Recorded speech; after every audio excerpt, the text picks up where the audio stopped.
At the end of the day, the person with no desires is happiest. Ask yourself, who is happier?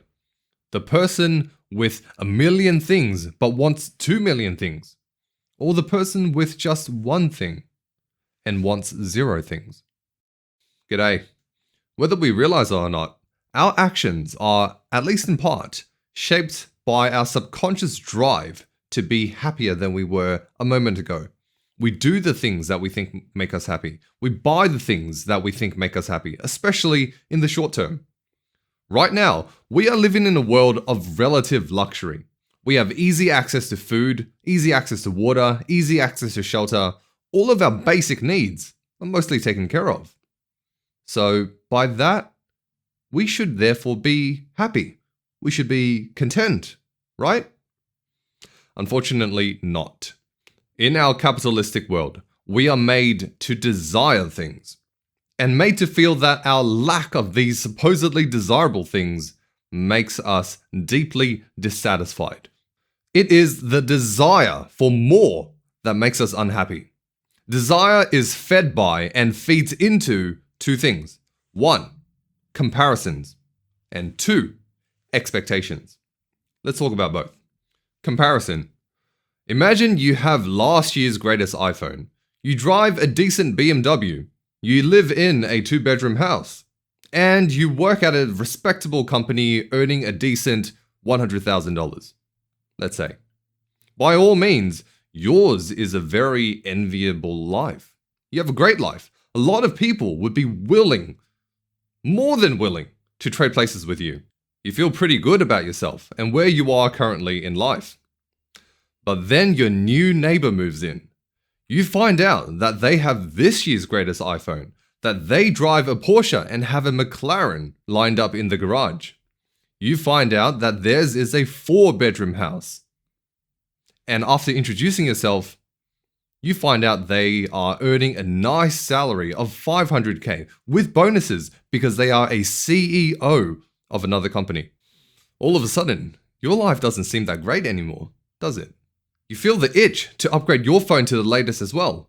You feel the need to renovate your house to add an extra room. You feel the need to upgrade your car to keep up with your neighbor. Because now you've just compared your life to his life.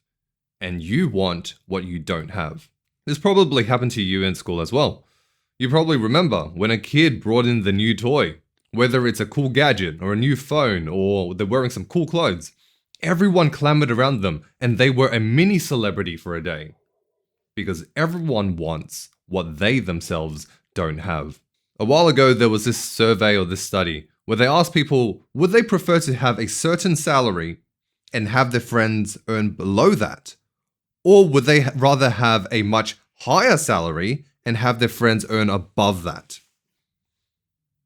Most people preferred to earn the lower salary if that meant that their friends would earn below them. Crabs in a bucket mentality.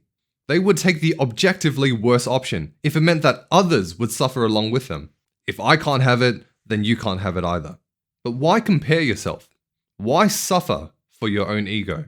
Why do we care about showing off to the world?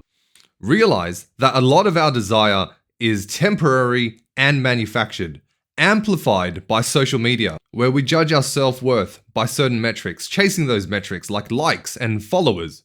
Imagine for a second a world where social media did not exist. A world where you could not post and share to the world the latest toy that you bought, or your latest night out, or the coolest holiday that you just went on. A world where you can't share your experiences with others, and a world where others also cannot share their experiences with you. There's no way for others to know where you went, no way for you to know where others went. Maybe you won't realize it immediately, but I can guarantee that a lot of the wants that you currently have, you won't want them anymore. Because there's no way for you to share what you just bought or what you just ate or where you just went with the world. A lot of our desires are manufactured through exposure. Exposure. Whether it's through an ad or whether it's because we saw someone else with that thing. You see photos of your friends on holiday and you think, oh, I want a holiday too. You see photos of your friends eating at a nice restaurant and you think, I want to have that juicy steak too. And then there's ads. Through Facebook, through Instagram, through TikTok, through YouTube, everywhere we are bombarded with ads. These platforms will track and analyze the content that you engage with and serve you related material, related ads, until one of them sticks. You click on an ad, for example, and then they will double down. They will serve you very specific, very targeted ads because they have profiled you so well. TV ads, they don't have to make sense anymore, but because they form associations in your head. You think, what did I just watch? What a weird abstract ad. But that means they've made an impression on you and you've been exposed to their product. So now it's on your mind. You think about that weird ad, and the next time you see something that even remotely resembles that weird ad, your mind immediately makes that association. I'll talk about ways to mitigate this a bit later. 2. Expectations. Imagine you know a guy. You hang out with him every week, and for whatever odd reason, every week that he hangs out with you, he gives you $500. Week after week, you guys hang out, and every time he gives you $500. Why? Who knows? Doesn't matter. This goes on for a while, and so you expect the $500 every time you see him. But then one week he says, I'm really sorry, I lost some money this week. I can only give you $100. You'd be pissed.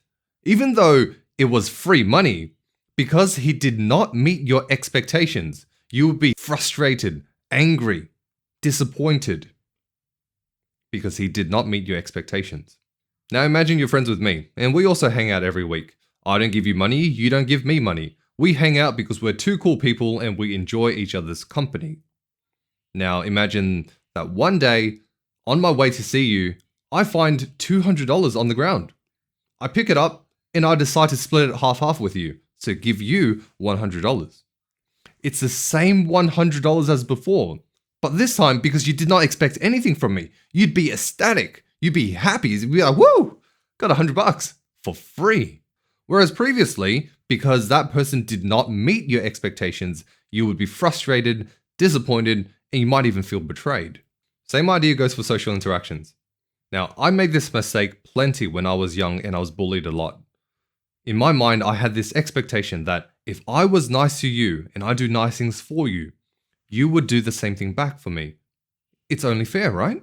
What I had actually done was I signed a covert contract with myself, a contract that nobody else signed. The contract goes, if I'm nice, my side of the contract, then you'll be nice, your side of the contract.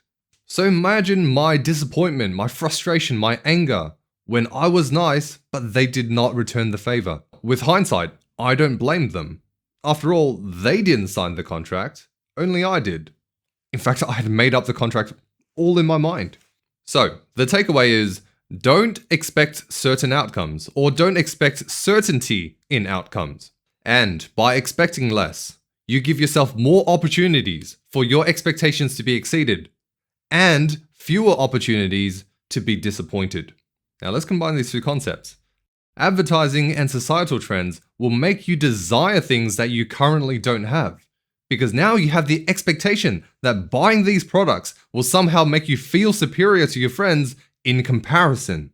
You buy that shiny new toy and post it on Instagram for all your followers to see so that they can be envious of you. The likes start coming in and you start feeling validated. But inevitably, you do not feel fulfilled. That shiny new toy soon becomes dull, and you are now seeing and being distracted by someone else with their shiny new toy. The moment of validation is fleeting, and you want more. You are distracted by the newer, shinier toy because that person with that toy looks like they are enjoying themselves so much. And you think, no, you expect that if you have that same toy, you will be happy too. So you end up buying that new toy. And the cycle of comparison, expectation, desire, consumption, and ultimately disappointment happens all over again. So what's the solution? Stop comparing yourself to others and stop having so many expectations. That's it. Reduce your social media consumption.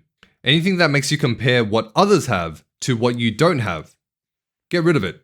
Remember that you are essentially comparing your raw footage to their edited and completed clips and pics.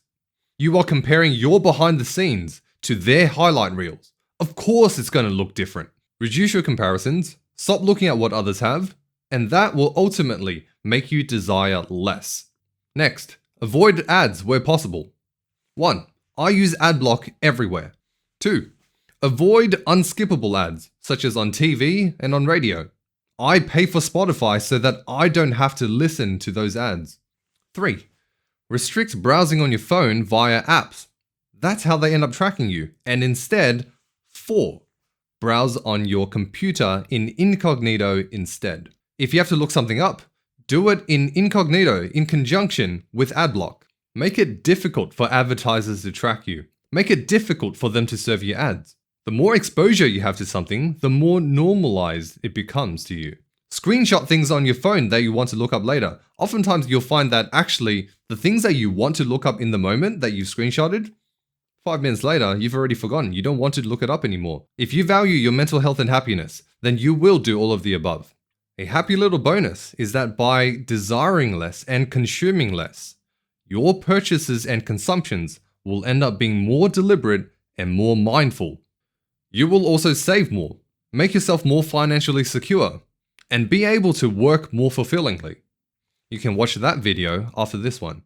At the end of the day, the person with no desires is happiest. Ask yourself, who is happier? The person with 1 million things but wants 2 million things? Or the person with just one thing and wants 0 things? Now, don't misinterpret this as saying, oh, I don't desire to be successful. Oh, I don't expect to reach my goals. Use your brain and ask yourself, what would bring me more happiness and value in the long run? And use your desires to push you towards those goals. Your desires are a tool to motivate you. You are not a tool for your desires. That's it from me today. Enjoy. Done.